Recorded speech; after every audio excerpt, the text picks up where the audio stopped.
ವಿದ್ಯಾರ್ಥಿಗಳೇ, ಈಗಿದು ಸರಳೀಕರಣದಾಗ ಬರ್ತಾವೆ. ಮೊದಲು ನೀವು ಗುಣಾಕಾರ ಮಾಡ್ಕೊರಿ. ಸ್ಥಾನದಲ್ಲಿ ಒಟ್ಟ ತಪ್ಪಲಾರ್ದ ಗುಣಾಕಾರ ಮಾಡ್ಕೊರಿ. ಮೊದಲು ಈ ಕ್ರಿಯೆಯನ್ನು ಮಾಡ್ಕೊಳ್ರಿ. ನೋಡಿ, 3.003 ಗುಂಡ್ಲೆ 15.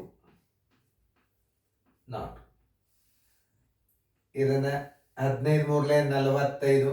ಯಾಕೆ ಇಲ್ಲಿ ಸೊನ್ನೆ ಬಂದದ? 45 45 ಇಡ್ರಿ. 15 ಪೂಜೆ ಪೂಜೆ 15 ಮೂರ್ಲೆ 45. ಈಗ ಸ್ಥಾನ ಬೆಲೆ 3. ನೋಡಿ, 45.045 ಆಯ್ತು. ಇವುಗಳನ್ನು ಸರಿಯಾಗಿ ಕೂಡಿಸಿಬಿಡ್ರಿ. ನೋಡಿ, ಇದನ್ನು ಹಚ್ಕೋರಿ. ಎಲ್ಲ ಕೂಡಿಸೋದೇ ಅದ. 45.045 ಹೆಂಗೆ ಕೂಡಿಸೋಬೇಕು? ಪ್ಲಸ್ಗಳನ್ನು ನೋಡು. 0.0 1 2 3 ಮ್ಯಾಲೆ 0 ಕೊಡ್ಬೋದು. ಮತ್ತೊಂದು ಪ್ಲಸ್ ತಗೋರಿ.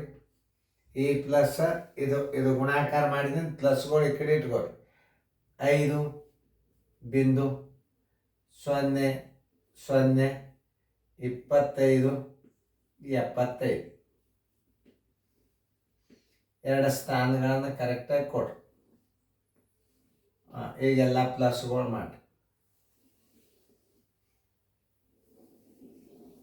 5ಕ್ಕೆ 5 7ಕ್ಕೆ 7 5 3 8 2 2 4 1 5 9 4 1 5 0ಗೆ 0 ಬಿಂದು 5 5 10 4 1 5. ಆನ್ಸರ್ ಎಷ್ಟು ಬಂತು? ಆನ್ಸರ್ ಇನ್ನೂ ಬಂದಿಲ್ಲ. ಈಗ ಏನು ಹೇಳ್ಯಾನವ ಅದ್ರ ಮತ್ತೆ ಎಷ್ಟು ಬಂತು ಅನ್ನೋದು ನೀವು ಮೊದಲು ಬರ್ಕೊಳ್ಳಿ. 50.05 9 8 7 5. ಪೂರ್ಣ ಸಂಖ್ಯೆಗೆ ಸರಳೀಕರಣದ ಮೇಲೆ ಬರುವ ಅಂದಾಜು ಮೌಲ್ಯ ಅಂತಂದ್ರೆ ಈಗ ಸದ್ಯ ನೋಡ್ರಿ, ಈ ಉತ್ತರ ಮೇಲೆ ಹೋಗ್ಬೇಕು. ಅಂದ್ರೆ ಪೂರ್ಣ ಸಂಖ್ಯೆಗೆ ಅಂದಾಜು ಬೆಲೆ ಇದು 50 ಆಗ್ತದೋ 51 ಆಗ್ತದೋ ನಿರ್ಧಾರ ಮಾಡೋದು ಈ ಮುಂದಿನ ಅಂಕಿ. ಇಲ್ಲಿ 5ಕ್ಕಿಂತಲೂ ಚಿಕ್ಕದಾಗ್ಯದ ಅಂದ್ರೆ ಇದನ್ನ ಆನ್ಸರ್ ಎಷ್ಟು ಇಡಬೇಕು? ಆನ್ಸರ್ 50 ಅಂತ ಇಟ್ಟುಬಿಡ್ರಿ. ಅಂದಾಜು ಬೆಲೆ ಎಷ್ಟಾಗ್ತದೆ? 50 ಆಗ್ತದೆ.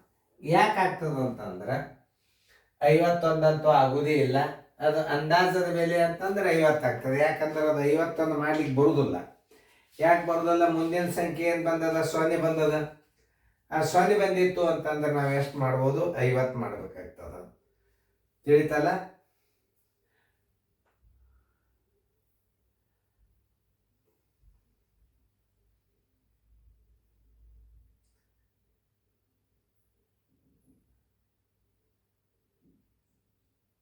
ಸರಿಯಾಗಿ ನೋಡ್ರಿ.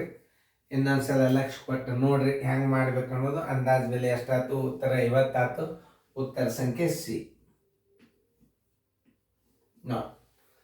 ಈಗ ನಾ ಕರೆಕ್ಟ್ ಮಾಡೀನಿಲ್ಲ ನೋಡ್ರಿ, ಚೆಕ್ ಮಾಡಿ ಕರೆಕ್ಟಾಗಿ.